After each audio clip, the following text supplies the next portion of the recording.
If you have around 5 minutes, I'm going to show how you can recreate this in Photoshop. The first thing you're going to want to do is add the pictures of your player onto the canvas.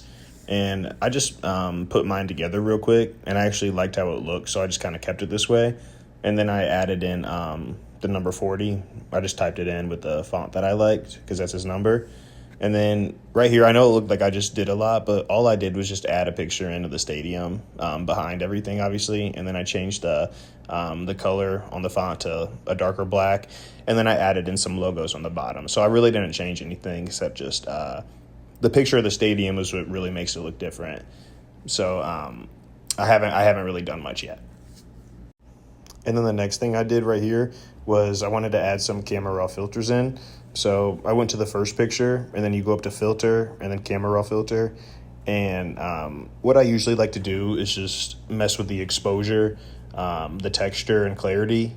And then I usually mess with the vibrance as well. And you can slow it down if you want to see exactly what I'm doing, but it's usually just those things. And then usually a little sharpening as well. And then for the next two pictures, I go ahead and pretty much do the same thing. I changed the filters just a little bit, but for the most part, it's the same thing. And then right here, I wanted to add some color to just his last name. So I created a layer, a new layer directly above his last name, which is Trotter.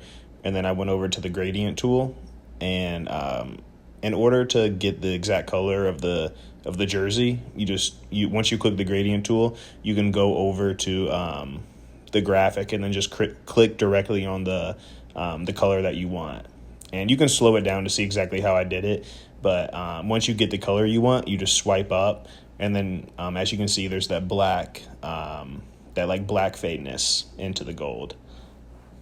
And then right here, I wanted to add some more background noise, I guess, or just more texture to the background. So I added a picture of the stadium, and then I lowered the opacity down to like 5 or 6. And then after that, you can see there's more texture instead of it being just like a plain white background. And then I did another gradient layer to just the bottom, like left part of the graphic. And you can slow it down once again, but it's the same thing as just creating a new layer and then going over to the gradient tool on the left-hand side and just swiping up or to the side, wherever you want the gradient tool to go. And then I added some shadows underneath the picture of the player. And in order to do that, I just went over to the brush tool, and you just change the size or the shape of the brush, and then just lower the opacity after you find what looks good. And then right here, I was just adding in one final camera raw filter to the entire graphic. And to do that, you just go to you just hold down Command, Option, Shift, and E, and it will mask all the layers together. And then you'll just go up to filter, and then camera raw filter, and then add whatever you think you need to add to enhance your graphic.